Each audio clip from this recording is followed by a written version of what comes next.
Hello everyone, this is me Sumi Jha and welcome to my channel wine learning classes. Guys, आज हम करेंगे स्वतंत्रता दिवस पर भाषण। तो चलिए वीडियो को शुरू करते हैं। आदरणीय अतिथि महोदय, आदरणीय प्रधानाचार्य जी, सभी अध्यापकगण, अभिभावक और मेरे प्यारे दोस्तों, जैसा कि आप सभी जानते हैं कि आज हम यहाँ पर अपने देश का 75वां स्वतंत्रता दिवस मनाने के उपलक्ष्य में एकत्रित हुए हैं।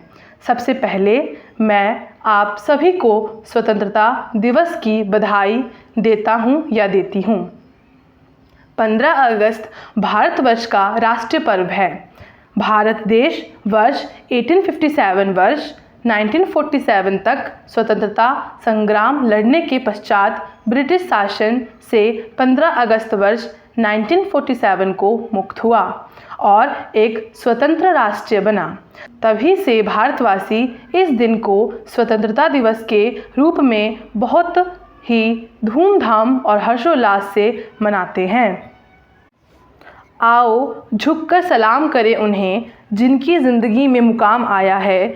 किस कदर खुशनसीब है वो लोग जिनका लहू भारत के काम आया है। स्वतंत्रता संग्राम की शुरुआत तब से हुई जब मंगल पांडे नामक क्रांतिकारी को ब्रिटिश शासन के अंग्रेज अधिकारी ने गोली मारी थी। तभी से संपूर्ण भारत देशवासियों ने अंग्रेज़ों के खिलाफ आवाज़ उठाई। हमें और हमारे देश को ब्रिटिशों से यह आज़ादी इतनी आसानी से नहीं मिली है। देश की आज़ादी पाने के लिए बहुत से क्रांतिकारी सेनानियों ने बलिदान दिया है, जैसे कि महात्मा गांधी, सुभाष चंद्र बोस, मंगल पांडे, बाल गंगाधर तिलक, पंडित जवाहरलाल नेहरू, लोकमान्य तिलक, लाला लाजपत राय और रानी लक्ष्मीबाई आदि। आज़ादी की लड़ाई लड़ने के लिए महात्मा गांधी ने सत्याग्रह आंदोलन चलाया और कई बार तो उन्हें जेल भी जाना पड़ा, लेकिन उन्होंने हार नहीं मानी क्योंकि उनका एकमात्र लक्ष्य भारत देश को ब्रिटिश शासन से आज़ादी दिलाना था। और काफ़ी अत्याचार सहने और संघर्ष करने के पश्चात फलस्वरूप वे सफल भी हुए। स्वतंत्रता सेनानियों के लिए कुछ लाइनें कहना चाहूँगा। नमन है उन वीरों को जिन्होंने इस देश को बचाया, गुलामी की मजबूत बेड़ियों को अपने बलिदान के रक्त से पिघलाया और भारत माँ को आज़ाद है कराया। 15 अगस्त वर्ष 1947 को भारत के इतिहास को स्वर्ण अक्षरों में लिखा गया। इसी दिन देश के आज़ाद होने पर भारत के प्रथम प्रधानमंत्री पंडित जवाहरलाल नेहरू ने लाल किले पर झंडा फहराया था।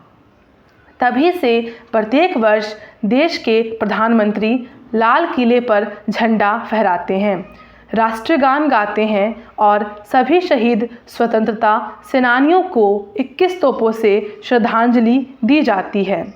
देश के प्रधानमंत्री हर साल देशवासियों को अपने भाषण के द्वारा संबोधित करते हैं और सेना द्वारा अपना शक्ति प्रदर्शन और परेड मार्च करते हैं। स्वतंत्रता दिवस के दिन सभी भारतवासियों के मन में देशभक्ति की भावना के साथ साथ पूर्ण जोश रहता है। आज़ादी के बाद भारत देश अब तक बहुत उन्नति कर चुका है। 15 अगस्त स्वतंत्रता दिवस के दिन सभी विद्यालय, कॉलेज, संस्थान, बाजार, कार्यक्रम और कारखाने आदि बंद रहते हैं। इस दिन सरकारी छुट्टी होती है। जगह जगह पर झंडा फहराया जाता है। स्कूलों, कॉलेजों आदि में सांस्कृतिक कार्यक्रमों का आयोजन किया जाता है, जिसमें सभी छात्र छात्राएं भाग लेते हैं और देशभक्ति के गीत गाते हैं। कोई कविता सुनाता है तो कोई सांस्कृतिक गीतों पर नृत्य करते हैं। 15 अगस्त भारत देश के गर्व और सौभाग्य का दिवस है। यह पर्व हमारे हृदय में नवीन स्फूर्ति, नवीन आशा, उत्साह तथा देशभक्ति का संचार है। स्वतंत्रता दिवस हमें इस बात की याद दिलाता है कि हमने कितनी कुर्बानियाँ देकर यह आज़ादी प्राप्त की है, जिसकी रक्षा हमें हर कीमत पर करनी है, चाहे हमें इसके लिए अपने प्राणों का त्याग क्यों ना करना पड़े। इस प्रकार हम स्वतंत्रता दिवस के पर्व को पूर्ण उत्साह, उमंग और जोश के साथ मनाते हैं और राष्ट्र की स्वतंत्रता और सार्वभौमिकता की रक्षा का प्रण लेते हैं। जाते जाते मैं बस इतना ही कहना चाहूँगी या कहना चाहूँगा कि भूल न जाना भारत माँ के सपूतों का बलिदान, इस दिन के लिए जो हुए हैं हंसकर कुर्बान। आज़ादी की खुशियाँ मनाकर लो शपथ ये कि बनाएंगे देश भारत को और भी महान। जय